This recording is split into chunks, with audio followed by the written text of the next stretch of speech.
കേന്ദ്ര ബഡ്ജറ്റ് കേരളത്തെ അവഗണിച്ചതിനെതിരെ CPIM Venkitangu west local committee പ്രതിഷേധ പ്രകടനവും പൊതുയോഗവും നടത്തി.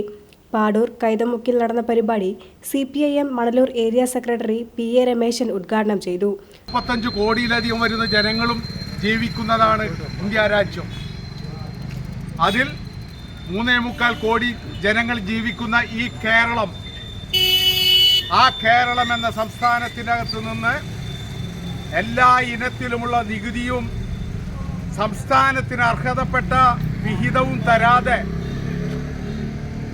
കഴിഞ്ഞ കുറെ വർഷങ്ങളായി നമ്മെ വലിയ തോതിൽ ശ്വാസം മുട്ടിച്ചു കൊണ്ടുകൊണ്ടിരിക്കുന്ന BJPയുടെ സർക്കാർ നിർമ്മലാ സീതാരാമൻ 8ാമത്തെ ബഡ്ജറ്റ് അവതരിപ്പിക്കപ്പെട്ടപ്പോൾ കേരളത്തിന് ഒരു നയാ പൈസയുടെ പദ്ധതിയോ വിഹിതമോ ഒരു തരത്തിലുള്ള ആനുകൂല്യങ്ങളോ പ്രഖ്യാപിക്കാതെയാണ് ബഡ്ജറ്റ് അവതരിപ്പിക്കപ്പെട്ടത്.